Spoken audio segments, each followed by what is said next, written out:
D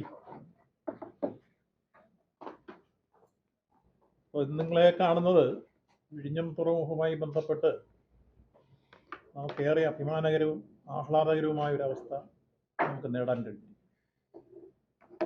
നമ്മൾ 2024 December 3 വാണിജ്യാടിസ്ഥാനത്തിലുള്ള നമ്മുടെ ചരക്ക് ഗതാഗതങ്ങൾ അല്ലെങ്കിൽ പ്രവർത്തനങ്ങൾ ആരംഭിച്ചു. നമ്മൾ പ്രതീക്ഷിച്ചതിലേറെ ഈ ചുരുങ്ങിയ സമയങ്ങൾക്കുള്ളിൽ നമുക്ക് മുന്നോട്ട് വരാൻ കഴിയും. 10 ലക്ഷം കണ്ടെയ്നർ എത്തുമ്പോൾ നിങ്ങളുമായി സന്തോഷം പങ്കുവയ്ക്കാം എന്നാണ് ഞങ്ങൾ അന്ന് ആലോചിച്ചത്. ഇപ്പോൾ 10,12,000 പരം കണ്ടെയ്നറായി ഇന്നത്തെ കൂടിയാണ്. ഏതാണ്ട് 460 ഷിപ്പുകളിലായിട്ട് ഇത്രത്തോളം നമുക്ക് നേട്ടം കൈവരിക്കാൻ കഴിയും. യഥാർത്ഥത്തിൽ ഒരു വർഷത്തിനുള്ളിൽ നമ്മൾ കൈകാര്യം ചെയ്ത് ഇതിലെത്തുമെന്നായിരുന്നു പ്രതീക്ഷിച്ചിരുന്നെങ്കിൽ അതിനേക്കാൾ വേഗത്തിൽ, ഇപ്പോൾ ഡിസംബർ കഴിഞ്ഞ് നിങ്ങൾക്കെല്ലാം അറിയാം, 8 മാസം പിന്നിടുന്നതേ ഉള്ളൂ.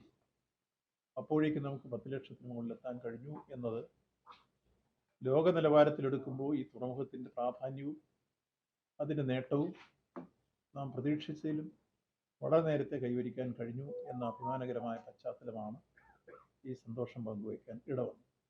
460 ഷിപ്പുകൾ വന്നു എന്ന് പറയുമ്പോൾ തന്നെ ഏതാണ്ട് 27ഓളം ഏതാണ്ട് വലിയ രൂപത്തിലുള്ള അൾട്രാ ലാർജ് കണ്ടെയ്നർ വെസലുകൾ വന്നിരിക്കും.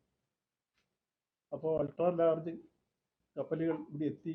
അത് 27 വരുന്നു എന്ന് പറയുമ്പോൾ MSCയുടെ തന്നെ ഐറീന 399.9 മീറ്റർ നീളവും 62.4 മീറ്റർ വീതിയുമുള്ള കൂറ്റൻ കപ്പലുകൾ ഒരുപക്ഷെ കൊളംബോയിലോ സിംഗപ്പൂരിലോ ദുബായിലോ ഒക്കെ എത്താത്ത തരത്തിലുള്ള ഷിപ്പുകൾ ഇവിടെ വന്നിരിക്കുന്നു എന്നാണ് MSC ഐറീനയിൽ നിന്ന് നമുക്ക് വന്നതിലൂടെ മനസ്സിലാക്കാൻ കഴിയും. ഇത്തരത്തിലുള്ള 27 ഷിപ്പുകൾ, അതാണ് ഏറ്റവും ശ്രദ്ധേയമായ കാര്യം എന്നുകൂടി എടുത്ത് സൂചിപ്പിക്കുകയാണ്.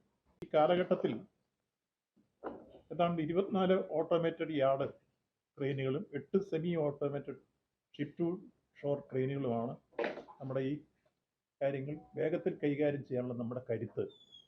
ആ രൂപത്തിലേക്ക് നമുക്ക് അഭിമാനകരമായ നേട്ടങ്ങൾ കൈവരിക്കുമ്പോൾ നമ്മൾ യഥാർത്ഥത്തിൽ പ്രതിമാസം ശരാശരി 1 ലക്ഷം കണ്ടെയ്നറാണ് പ്രതീക്ഷിച്ചതെങ്കിൽ അതിനു മുന്നിലെത്തിയിരിക്കുന്നു എന്ന് എടുത്ത് സൂചിപ്പിക്കുകയാണ്. കപ്പലിൽ നിന്ന് തന്നെ 10,000-ത്തിലധികം കണ്ടെയ്നർ കൈകാര്യം ചെയ്തു റെക്കോർഡ് വന്നിരിക്കുന്നു.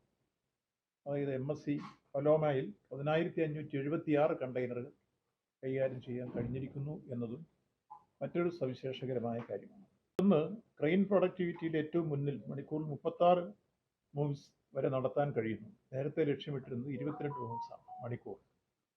ആ കാര്യത്തിലും നമുക്ക് മുന്നിലെത്താൻ കഴിഞ്ഞിരിക്കുന്നു. അധികം വൈകാതെ തന്നെ നമുക്ക് എക്സിം കാർഗോയും ഇവിടെ നിന്ന് ആരംഭിക്കാൻ കഴിയുന്ന രൂപത്തിലേക്ക് എത്തിച്ചേരും എന്നുള്ളതാണ് പൊതുവിൽ സൂചിപ്പിക്കാൻ. ഇതിൻ്റെ 4 ഘട്ടങ്ങളെ സംബന്ധിച്ച് നേരത്തെ തന്നെ ബഹുമാനപ്പെട്ട മുഖ്യമന്ത്രി പ്രഖ്യാപിച്ചിരുന്നു. കഴിയുന്നത്ര നേരത്തെ തുടങ്ങുന്നുള്ള കാര്യം അതിപ്പോഴും ഏതാണ്ട് കഴിയുന്നത്ര വേഗത്തിൽ തുടങ്ങാൻ ആവശ്യമായ നീക്കങ്ങൾ നടത്തിക്കൊണ്ടിരിക്കുകയാണ്. ഓണത്തിന് ശേഷം ആ കാര്യങ്ങളെ സംബന്ധിച്ച് ആലോചിച്ച് പ്രഖ്യാപിക്കും തുടങ്ങുന്ന ഡേറ്റുകൾ. അപ്പോൾ അതിനുവേണ്ടിയുള്ള തയ്യാറെടുപ്പുകൾ നടന്നു.